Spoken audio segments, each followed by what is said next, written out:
Hey there, Sharon Horne-Ellstrom here. Welcome to day 2366 of What You Up To Now. Today we're talking about graphic design business strategies, supersizing that you can use to supersize and grow your business. We're talking about financial growth in the Let's Grow Annual Challenge, and we've been talking about it all month. Today's topic is financial growth and then applying the lifeline exercise to it. I don't know if you're familiar with that exercise, that tool, whatever you want to call it. But I found it a very powerful personal development tool in terms of looking at my life and the impact certain experiences and certain events have had on all the different areas and aspects of our life. But today we're focusing on financial. This is my 1920s. I said that twice today. My 2020 lifeline graphic that I used during our challenges in 2020 and 2021. And I guess I'm still using it today because it's easy. I can pick it up and I can show it. It's just like those timelines that we used in school when we were in grade school and high school and college. And information was plotted on a timeline according to the year or date that events happened. We used it in history classes a lot. We used it in mythology. We used it in civilization and studies. We use it in a lot of different courses. And it's a great tool. It's a great exercise. I call it a tool or an exercise interchangeably, depending on who I'm talking to and if they get tipped over by the word exercise. I know a lot of people that don't like the word exercise because it infers that you got to do some work. Guess what? Our lives are work. Work is just energy. The energy we put into something is determined by how much we care about it for the most part. And then that determines the outputs and the consequences and the results of any action that we take. So we were talking about that today, and I shared Avel's story of how she used this exercise during the different phases of her life and the impact it had on her as part of the Let's Grow Challenge. And it is in Guide 2. In Guide 2, I'm doing some different things this year. I'm using ChatGPT to do a write-up for the day's topic, as well as to create a story, somebody's story.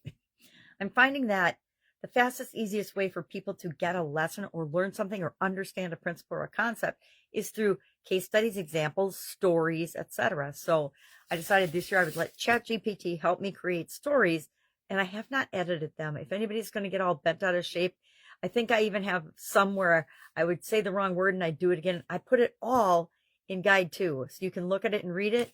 And, if you're looking for editorial feedback, guess I'm not really looking for that. I'm just looking to find out, is it valuable? Because I can always go back and edit it, right? But to me right now, I don't even know if I want to keep doing it or using it as a tool. I just want to test and tweak and play with it and see what's possible to help us to make these concepts our own. And that's what it's all about. It's about learning something, and before we apply it, saying, okay, do I want to apply it just like I have learned it? Or and by applying it, by taking action on the things we learn, by sharing it with someone else, that helps to reinforce our learning and make it our own. Like, for example, just this framework, the life framework that I use and have used since the 1970s, 1980s for sure, but the late 1970s is when I was first exposed with Jim Rohn and then Tony Robbins to have a life framework. And it was 7 parts back then: physical, mental, emotional, spiritual, financial, relationships, and contribution. Those are just areas that you could use to identify goals and different things in your life and work toward, to give you a little sense of control over our lives. Are pretty much chaotic for the most part, unless we put some structure and control and some habits and some systems and some processes in place.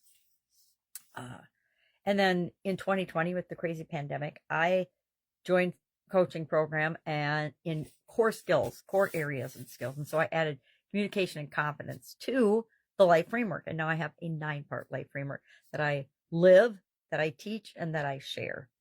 And this month we're focusing on financial, of course, for the challenge. I've used this framework. I'm like, if I'm using this and learning it, and I've used it for decades, why would I not share this incredible tool that it has had such an impact on my life with other people? So I started sharing it. I don't remember what I was going to talk about. Is Sunday in my neck of the woods, getting together with some of my cousins, which I'm super excited about. I have a lot of cousins. I don't remember how many. I'd have to count and add it up. But I have a lot of cousins. My mom had 4 sisters. My dad had 4 sisters and a brother. And so we had a big family growing up. It's kind of feels sad for kids nowadays because, people are having less children. I had 2 kids. One of my sisters had 2 kids and the other each only had 1 child. And so that limits the number of cousins that you get nowadays. So we're having lunch with some cousins that we haven't seen for a while. Actually, we met with them all. We met with 2 of them in Texas, which was a blast.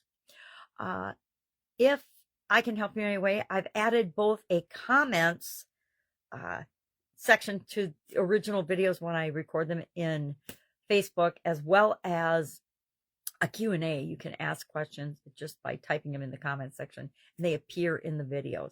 I can't answer them if you're not live, but I can answer them afterwards and make sure that everybody gets their questions answered. Otherwise, if you just need some help with something, if you got a burning desire or a question that's just bugging you and you're not sure what to do next, just Voxer me, Voxer. It's a phone app, and it's a walkie-talkie app, which for me in my personal situation, that is the fastest, easiest way to get in touch with me. If you don't know my Voxer handle, just ask, and I will give it to you. Otherwise, have a great day, and I will, of course, see you tomorrow.